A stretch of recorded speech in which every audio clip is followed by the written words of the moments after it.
Hello, everybody. Greatman Ailara here, and you're welcome to this episode where we could be talking about a very metaphoric topic. I titled it The Elephants and the Ants. Now, the elephants here are the employers, while the ants are the employees. In many plain, cadre, method, types, and physical form they may want to assume. This is the state of the nation. And like I always tell people that I am a seeker.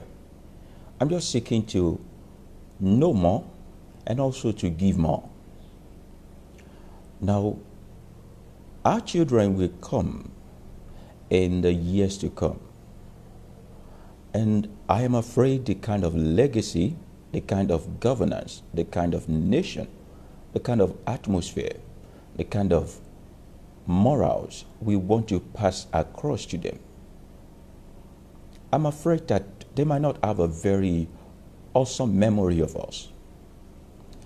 I'm scared that they might not really want to identify with us as either their parents, grandparents, or their ancestors. I am afraid that our children will come in the nearest future only to wipe away our existence from the history of a nation called Nigeria, if Nigeria is existing in their days. Why am I saying this? Because a lot of us who have the opportunity, the wherewithal, and then the right affluence and influence to make changes in the world today are kind of carried away with the entertainment around the whole thing. The entertainment, the temporary gratification of reward. What will become our own, how our name will become inflated or become monumental, is actually blinding a lot of us from standing up to what it is. I was watching a clip of Fela the other day with a friend of mine. And he said something. He said, the only reason why it will be remembered for years to come is because he is not carried away with the craze of commercialism. And I was like, commercialism? That's actually what is wrong with our generation. Commercialism, that is actually what is driving or what is motivating majority of us now. We want what we become of our own bank statement. We want what we become of our own pension scheme. We want something that will directly and instantly translate to a kind of real estate, a kind of fortune, a kind of gold for us. And so when we find ourselves in places where we could stand up and be a voice to the people who have no voice, we are easily being bought over because we have put a price on ourselves. And this is not the kind of nation that our ancestors handed over to us. It is not a nation where there are microscopic few people who are enjoying extreme riches or wealth, while the majority of people are languishing in poverty. Look at it, look at it, look at it. Talk about Obafemi Awolowo, talk about even Fela himself. But the funny thing is that these people are not popular while they are alive. Nigerians have been programmed, most Africans have been programmed to only identify with you, celebrate you, appreciate you the moment you give up the ghost. The day you give up the ghost, all the value that you are worth to them are now being paid you, when it is totally useless. And there's a new craze in town now where I have discovered that Nigerians do not believe something is true until a celebrity is talking about it. Now, a celebrity had to be the one who validates a thing as either true or false, even though they are living a different life from what they are validating for you. Now, I try to trace this syndrome of hearing from the celebrity or the popular people before you think something is true, and I realized that it is also a part of deformity we suffered as family. We were trained by our parents to wait on the verdict of the highest authority in the home before we believe something is right or wrong. So we constantly wait for our fathers as if they are some kind of God, some kind of almighty. Without them, we cannot think for ourselves or think straight. Too many family disorientation that is producing children who are filled up with no self-esteem today. So they are perpetually holding on for an artist to dictate how to dance, the music to listen to, the lifestyle to embrace for them. And of course, when it is the truth and it is factual, it's never going to be popular. I guess this is the fear of most people, the fear of being irrelevant. I wrote once, it will be a good mantra for you. Truth will never make you popular. But when you speak the truth, it will make you relevant. It may not be too many, but the few people you are relevant to will never forget you for the rest of your life. They might not be popular people, they might not be on Facebook, they might not be on Instagram, they might not be on YouTube, but the essence of life is not to be popular. The essence of life is to be relevant. Now, if the table is turned around and you happen to be the only voice that the masses have, this syndrome of elephant ant kind of relationship between the employers and the employees, what would you say about it? Something happened recently. I have viewers all across the world, viewers who are majorly not Nigerians, because I speak for Africa as a continent and I speak to people living outside Africa. I am a seeker. The truth is universal. I'm saying this for the sake of update. Something happened in the northern part of Nigeria recently. A certain governor called Zulum is the governor of Borno State. He was doing the Jakonde style, trying to inspect the infrastructure, the government establishments, as early as, was it 5 a.m.? So he got to this particular school around 6:30 a.m. in the morning. And in that crazy cold where there is so much dust and all, he found only one staff, an Igbo woman from the east, who is prompt and very, very dedicated to her work. A lot of people will say maybe luck shine on her. Some people are even bringing up the hypothesis of maybe she had a fight with her husband and had to leave home early and luck shine on her. People have several places to go to in Nigeria except for their place of work. The only time you see them coming to their place of work early is if there is money to get there. Now, this governor stumbled on this woman, who is an Igbo woman, in the northern part of Nigeria, the most dangerous part, who is willing and passionate about the children who are not even from her tribe. And the governor, out of his own ridiculous mercy, promoted the woman from the position of a class teacher to the position of assistant headmistress. If it were to be me, as a seeker, as someone who works on morality of the universe, I'll be giving her more than that. This woman has been working for the past 31 years of her life serving this nation, and she has been getting 35,000 naira. That is $100 per month. Now note that before she got to the position of getting $100 per month, she must have gotten 1,000 naira per month, a cent per month, $2 per month, and for her to climb up the so-called ladder to the point of 31 years in service with $100 per month. She's got family. The nation is bleeding. People are trying to now combine ends together with their spouses to make two ends meet. How can someone live on $100 per month? How? Assuming she's a widow, assuming she's got nothing, assuming there's no backup. How can a woman with children live on $100 per month? Are we living in the same Nigeria, or we are living outside of it? Now the governor did something. For the sake of social media, was now blackmailed into promoting the woman into the position of assistant headmistress. What the governor did is to go into his car to bring out 100,000 naira for this woman.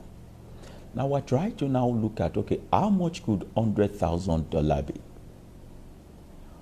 $100,000 is, let's say, around $400 or $350 as a reward for 31 years in service. Later, the social media was like this and that, and out of obligation, they had to promote her.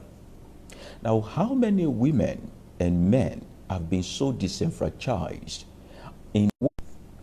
How many women and men have been so disenfranchised? People who have been disenfranchised from their place of work for so long a time, who will never see an intervention of the governor of their state, who will never be promoted beyond where they are. Not because they do not deserve it, not because they are laid back, but because they do not have connection, or because they simply just are unlucky to work under an employee who is solely wicked, or employer who is very wicked. I will bring my experience in here. So if one of you listening to me right here on YouTube, whatever platform, will become a minister tomorrow, or will happen to be in a cabinet of the government, there is no way the law of the universe can work in the favor of a country called Nigeria. The way we shed blood of the innocent, and we do not appreciate the sweat of a worker. I've been in the banking sector before. One day, I was called for an interview. I went for this interview, and I was employed. 12 of us went for this interview. 3 of us scaled through. The 3 of us that scaled through, it is because we know someone there, not because we are the most qualified. One knew the MD, another knew the HR, and I happens to know one of the guys there, the boss there. On that year, they employed 2 people, because on the scale of preference and importance, the one from the HR and the one from the MD should go first. Even though out of the 3 of us who were not so qualified, I am the most qualified. 5 months later, I was called up. I've forgotten about the interview. I was there. I picked up the job. Other folks that were employed before me were rightly placed from the instance. But I've left university for a long time, and I've also worked several times. So many work experience at my disposal. On a normal climb, I should be placed in a position where I will be earning $450,000 in a month. It's a banking sector. But I was given an offer of 85,000 naira per month. The one who recommended me, even though I did well in the interview, said, do not take it. They will call you back. They will call you back. But I was broke. I needed a job. Out of desperation, I took up that job. See, a lot of us took up a job that does not befit us out of desperation, because the government will not even fight for us. The experience I shared with you earlier was happening under the nose of the government, not to mention what is happening under the private organization. So I took up the job. First month, I got my 85,000. The second month, the MD of the company came back from Austria. And I was jovial, well standard, and I was dressing well with my confidence. They took me to her. I greeted her, and she just liked me because of the confidence. And she said, we will do something about your employment. On that day, she gave a directive. Now, it is not a proper directive. It is an oral directive. Promote this boy from where he is to even where he's not supposed to be. That, I find corruption there. Just because someone have a sentiment, emotion, sentiment, likeness towards me, not because we are related, I don't know her from anywhere. This is what spiritual or religious people will call favor. But there are people I met in that system who were even being paid lower than I was paid. The following month, the makeup of the 80-something thousand was paid to amount to what I was earning. And now because this person liked me so much, placed me over even those other two that resumed before me. I did so well, I got rapid promotion and all these recommendations from them. But I had a very low start and a very hyper start. So even though I was working with people of my own level of experience, certificate, I was enjoying more privilege just because of nepotism and sentiment in this nation. Now, moving forward, I resigned the job just because I could not stand some level of injustice in that organization. I started hearing a lot of my colleagues, even though they perform the same duty, but I earn more than them, far more than them. These people have been with this organization from the time they started. And then these people are still paid as contract staff after almost 11 years. Not earning more than 50,000 naira after almost 11 years. This place of work is located in a very highbrow part of Lagos in the island. Some people come all the way from Akute, Ikotun. Some people come from Sango-Ota, far, even from other states, to come work at the cost of 50,000 naira, even less per month. So many of them, age has caught up on them. They have a wife, they have children. Contract staff, even though they have what it takes to be normalized. Now, in this establishment, when people get to be contract staff for several years, almost like a decade sometimes, when they want to now implement this formalization, do you know that they don't start with them on a bigger scale according to their work experience? They start with them as an entry-level staff in this nation. Now, you want the nation to prosper, right? There's no way the law of the universe is going to favor Nigeria, because one to another, we are like vampires, looking for whose blood will sustain us to the next day, looking for who will help us to survive today. No matter what happens to them, it is not our business. All we need is just for us to remain alive. So the employees or employers will make the employee dry at the expense of gaining more profit. And you see them allotting so much fund, so much salary, so much benefit to themselves instead of sharing it with other people. And it is not only that, it is the fact that the attitude of the employers towards the employee in Nigeria is the attitude of, I am doing you a favor, as if the employer can do all the designation by himself. Now they even go to the point of now requesting sex as a means of retaining your job in Nigeria. This is a general phenomenon. Using sex as a means of retaining your job. Now people are now being placed in offices designation not because they are qualified for it, but because they have done something extraordinary for it. And when we talk about sexual oppression in the place of work in Nigeria, it used to be male boss oppressing the female worker. Now the table has turned, because those who used to be female employee who were oppressed into paying for position with sex have become a boss themselves. They knew not a better way to become a good boss than using that medium of oppression, sexual oppression. So they become the bosses of organization and are oppressing their male employees to have sex with them. Now you have a lot of them who are qualified as sugar mama or cougars or MILF and all that. And they do this thing as if it is a normal way of life. There is no way, I repeat, the law that governs the universe to prosper, to have peaceful coexistence and atmosphere will ever favor Nigeria the way it goes.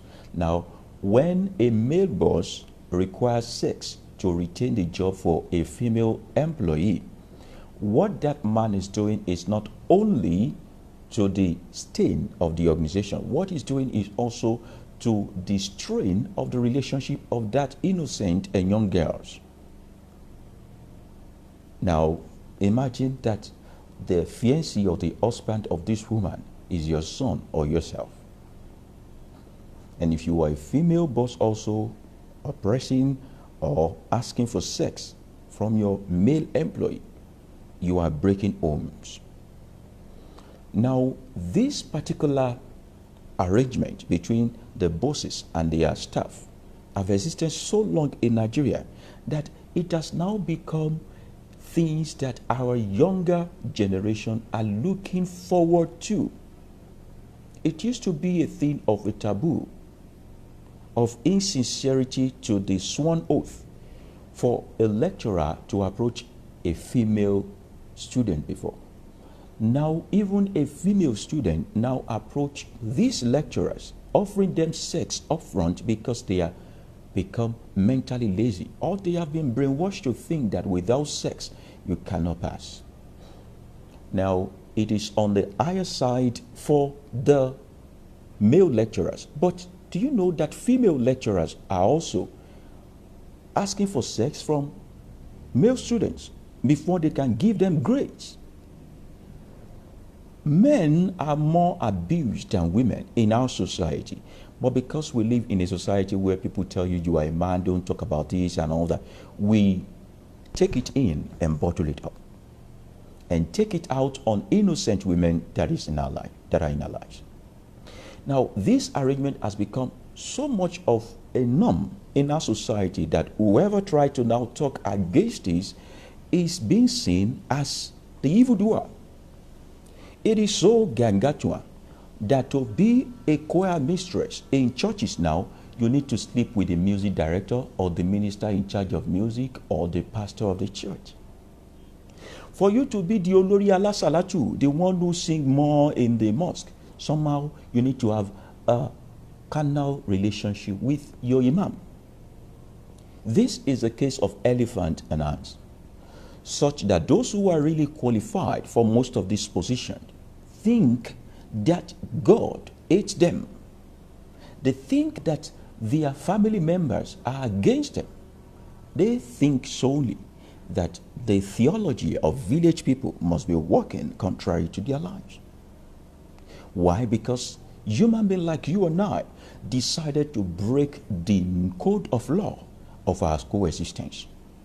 Because you as a boss refuse to give what belongs to this one to him or her, you give it to another person. What they think is that the devil is in existence, God is in existence, and the two are working against their own lot.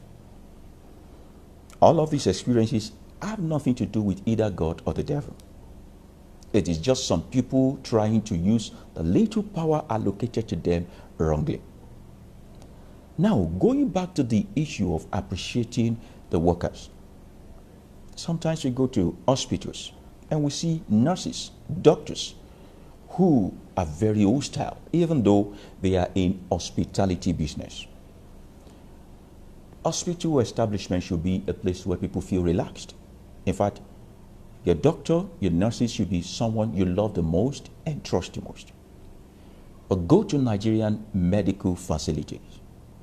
You will realize that these people are tensed. They are highly underpaid. So many of them, you will never know that they are doing it as a voluntary service. So they won't just sit at home doing nothing. So when you want to behave as if they have been paid for their duty, they take it out on you. And you think that they are generally evil. But then what is happening within them, you do not know. Now let me tell you something. I am into social work. Another thing I do is to tell the truth. Those two things I do for a living. I don't do any other work aside that. I've had relationship with medical facilities a lot. And in the moment of loss and rapture, so many doctors misdiagnosed patients for us. So it is a standard rule in Crystal Love Foundation that when we visit the hospital with a beneficiary at first, we must ensure to go back for re-examination, because most of our doctors, most of our nurses, they are mentally imbalanced because of the stress hormone that is present in their bloodstream, because of the lack of appreciation, because the government or their employers do not really cater for their psychological well-being. They are being worked like an oxen, like an asses, but they are being paid like a sand, as if it is a favor to pay for the work done. You think Nigeria will go better? You think the law that governs the universe will work for this nation? It does not work that way. When you allow the sweat of a laborer to dry, or you make it look as if it's a favor to pay them for what they have worked for, so what you are incurring on yourself is a negative repercussion of the law that governs the universe. Unfortunately, it is only in Nigeria that people go to share testimonies in their religious atmosphere of how the government paid them their arrears. Correct me if I am wrong. Arrears should be something you are supposed to have been paid, but you are now being paid. Advance is something that you are paid ahead. Now, people share testimony of getting the arrears. Now, this arrears is not the arrears of last month. People don't get paid arrears of last month or last 2 months. Do you know in Nigeria, people get paid of arrears of years ago? Do you know in Nigeria, people get paid of arrears of years ago? Now, you ask the state government of all these people that come, is it like you were not giving your allocation from the federal government? They were giving. But someone who chose to play the role of the devil and a God at the same time, put the money in fixed deposit to earn more profit for himself and his family, hoping that those who work for the money will forget about it. So when he get out of office, he can just move away with it. The profit of fixing this money is not enough. Greed even make them take away the capital. And it looks as if we have the Economic Financial Crime Commission in Nigeria, who only goes after these young boys who are into internet fraud. And they suddenly just look away from all of these governors. Because in a nation like Nigeria, see, I'm saying this not to blackmail Nigeria or paint it in a bad image. I'm saying this possibly to you who are listeners or audience from outside Nigeria. I know I have a lot of more outside Nigerians audience. I'm saying this for you to understand the psychology of average Nigerian. So when you meet a Nigeria in your country, or you happen to sit behind one desk called the embassy to issue visa for a Nigeria, know that someone is trying to move away from fury of hell, the furnace of fire, to at least a brook of water. Give them a chance. Give them a chance to live. It will be in your power to show them what humanity means. Because living in Nigeria is the same description of living in hell. No hell can be better than this. It's just that some of us are taking a better position in this hell. Now, the government of Nigeria, according to the constitution, made laws to protect themselves. They call it, is it immunity or impunity? Immunity, such that even while they were still in office, when they do something wrong, for the period of 4 years, they have the right to mesmerize and kill the human life with their negligence and inability to become accountable, and nobody can query them.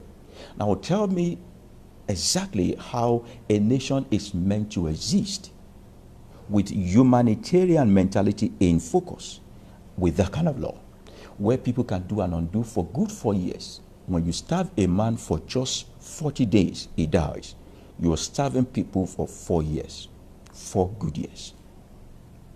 4 good years. Think about how you sleep at night without nightmares. Employers of laborers, especially most of these private establishments. See, you are given opportunity. It is not a right. This is an opportunity for you to be able to show the humanitarian aspect of you. But what do you turn the work to be today? I run a very global organization, and we run on volunteers. We have volunteers in almost all the states of the nation.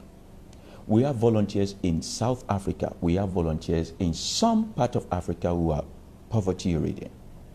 Now, aside the fact that these people volunteer their time, they also volunteer their money to work with us. Now, in volunteering, we do not make it look as if they are to serve us. When there is goodness, we share with them. Because in the day of scorching sun, we were both beaten together by the heat. You are opportuned. This is not your right. People like Dangote, people like Otedola, children of Akintola, children of Folawiyo, all of these people do not earn their own money to start whatever conglomerate that they start today.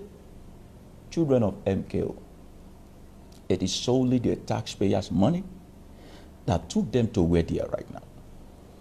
But have you recently find out the working condition and also the living condition of their junior staffs? Recently, Dangote brought out advertisement in a newspaper. Dangote requested a BSc holder, master's holder, to apply for the position of a driver.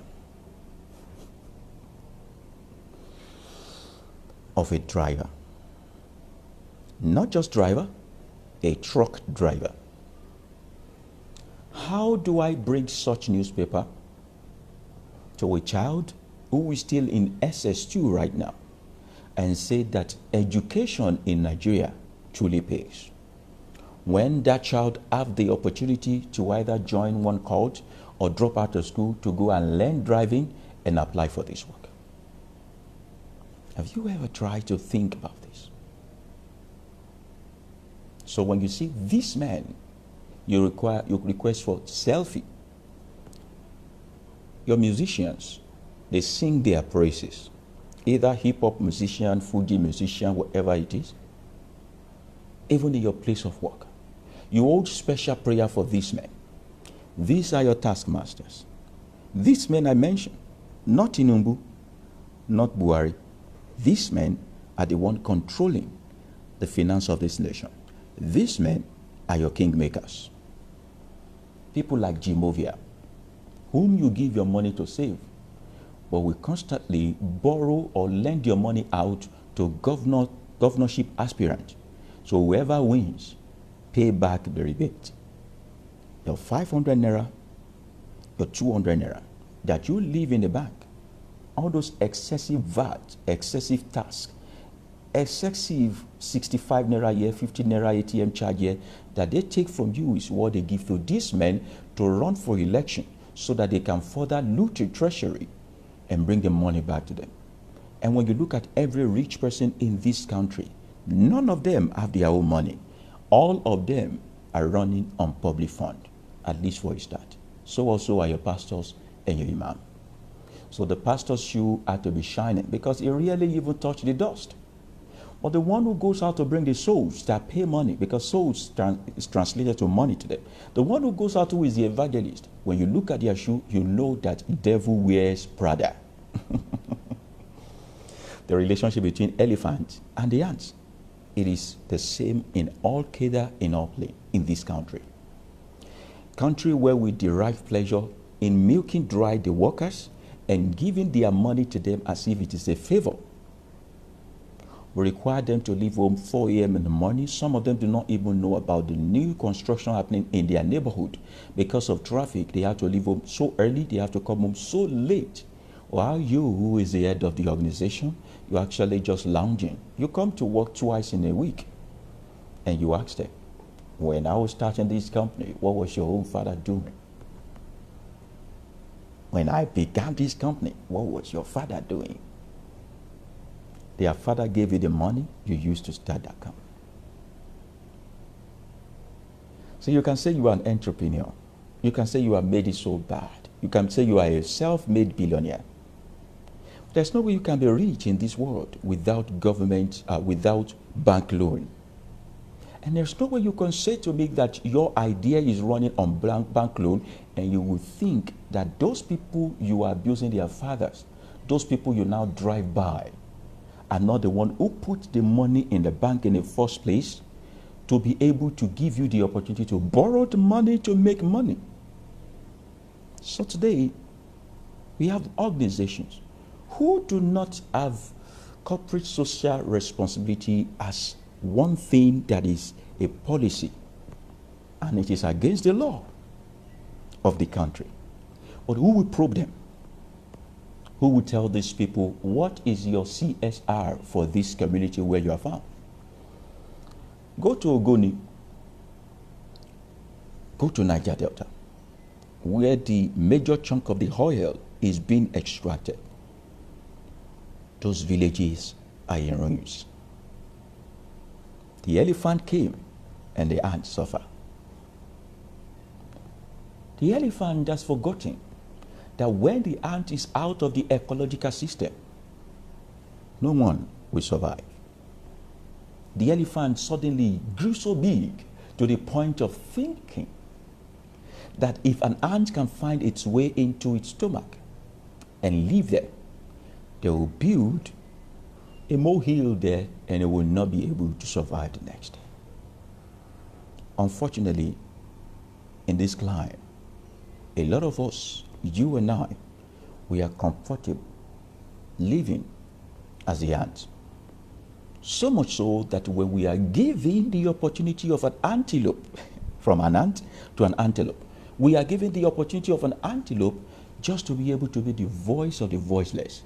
What we do is to be at the service of the elephant and look for how more we can suffer our fellow ants, forgetting that we are also a product of promotion. If you are the boss of your company today, I call to your conscience. You are killing people with your company's policy. Homes are being strained, emotions are being strained. People are going apart, not necessarily because there is no love, but because you, the employer of labor, are making life difficult for the employee in your labor. Today, male counterparts of this nation, Nigeria, find the institution of marriage or even relationship so sacred, not because they do not yearn or long for that human relationship or companionship, but because there is no finance. People run away from settling down and they will rather go into illicit sex, pay for prostitute, because they do not want to take responsibility. And this responsibility they cherish to take, they have no means of taking it. Just because you, the employer of labor, chose a woman or someone you can sleep with over them, even though the woman may not be qualified.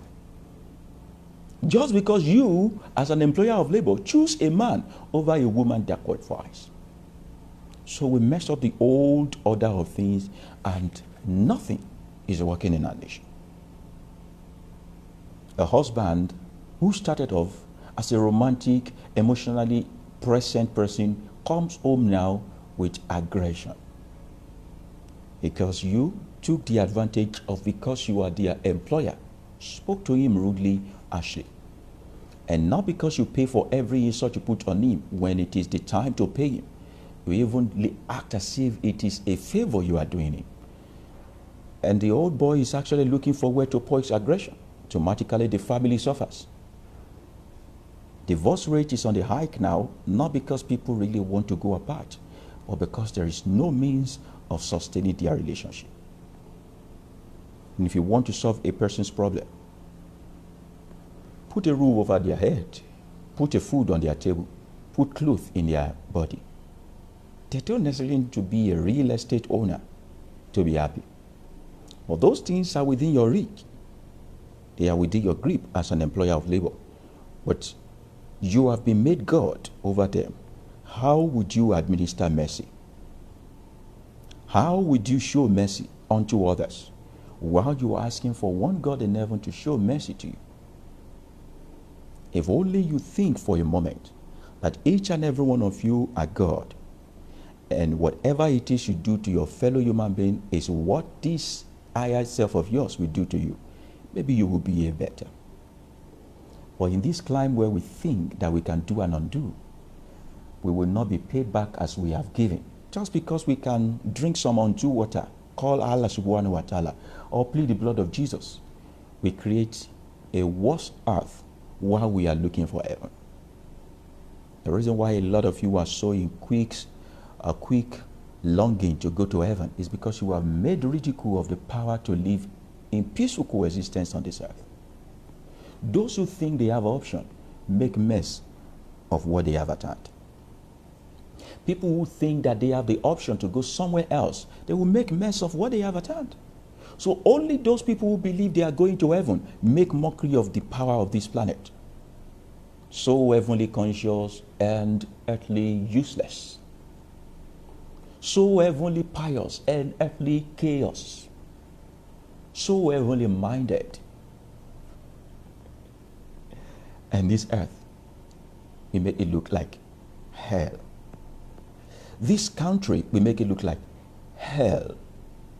And if truly you believe there is heaven somewhere, here is what I want to know. Do you think you are required or you are needed in that heaven?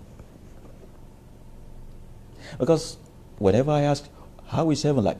They said heaven is a very beautiful place, very awesome place. There is peace, there is this, there's no care, this, blossom and all that. And all. Now look at yourself. In your highest state of righteousness, look at yourself right now. Do you think that if you are permitted to enter the heaven as you are right now, you will not make mess of the peace they enjoy there? Here is the breaking news. Nobody is looking for you in heaven. And there's no hell for you to go to. You can make heaven here, you can make hell here. Whatever heaven you want to go to, whatever hell you are running from is inside of you. And we sure have seen a lot of side of you before. The day you are nice, you show us heaven. The day you become like a Thatcher, you show us hell. But this is what we pray for.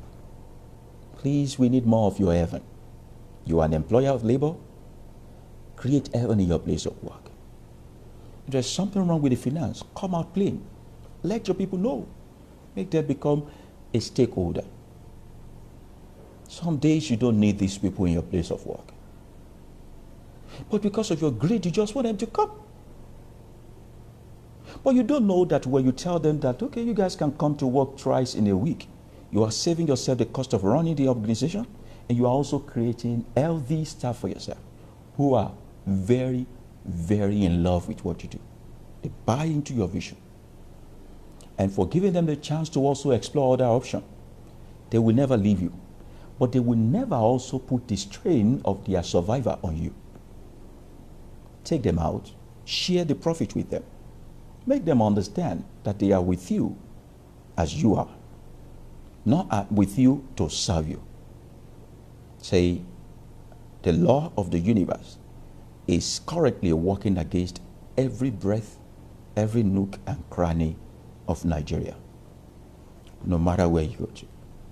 Either you are home or abroad. You inherited one thing that is so hurtful in this generation, and that is being born as a Nigerian, either home or abroad. And the law of the universe is affecting us, either we are in fellow African countries or in the West or in the East, in Asia country, whatever. The law of the universe is currently working against. This is not the power of your father's house. This is different from people from your village. This is talking about the universe, because Nigeria as a country is not working. It is not working, and we are making it worse. The only thing we can do is to use ourselves as the sacrificial lambs for our children unborn to create a better atmosphere. So I ask you today, if you are given this opportunity to stand before the president of the nation and the well-to-do of this country, would you gone for the few naira to come to your account, or would you speak as the voice of the voiceless? If you are given the opportunity to own your own company today, would you only care about how your own people will go from here to Canada because you have the financial stand? Would you go on how you can go on almost every month holiday in Dubai? Or would you also think of an atmosphere of heaven for people that work with you? Would you make them see their entitlement at the end of a day or the end of a month as a favor or as a right? If you are given the opportunity to be the head of the family as a man today, would you use that as a way of making your children believe they don't have a mind of their own, they cannot query your authority or cannot ask you for questions or ask you for explanation? Would you now use the patriarchal society you find yourself in to shut your wife down thinking she doesn't have brain? And what if tomorrow you get married to a man who is quite homely and domesticated? Would you use the advantage to now rubbish him and his image? What if, as someone in relationship, you are given the opportunity of being by yourself with other strangers? Would you open the temple that you are living in for other strangers to penetrate just because no one is watching you? What if you are like me, constantly in possession of public fund? What if you are like me, who live a life of resourcing or sourcing for fund for those who are underprivileged? What if you are like me, who are friends and family, home and abroad, who are humanitarian oriented? What will you use your platform to do? What will you use your influence to do? Would you lie to people that there is one God somewhere who is expecting you in heaven instead of telling them the truth to take responsibility here on earth? Would you lie to people that maybe the blood of Jesus can cure coronavirus? Would you lie to people, tell them that they should go to church and pay their tithe and offering? Would you lie to people and constantly make them believe that Jesus is God, when even Jesus never called himself that? Just because you are needing some little penny from them so that you can help people? Or would you stand on the truth, and no matter what comes your way, you stand for what you believe, no matter what you suffer? And if the people that listen to you enough believe that it is their sheer responsibility, utmost obligation to help humanity, when they give you the fund, would you use it to better your own life? Or would you spend it as you are told to? The cash you are asking for, is that all you need? Is that exactly what you are requiring? When some fund get into your lap today, the first thing you think about is how to change a car, buy a plot of land, or to also release it the way it was released to you, so that in that way you become a channel, not just a container. A container could have water. It will hold it long enough until it begins to spoil. As indestructible as water could be, when it is put in a container for too long a time, it spoils. Or would it be a channel? As it comes to you, you give it out to others. See, I lay before you today life and death, and how we can launder ourselves from the curse of the universe against all of us who are Nigerians. And this is what I want you to know. Nigeria is the most populous African nation in Africa. We are powerful. Our strength is a fear to many. Our intelligence is absolutely out of this world.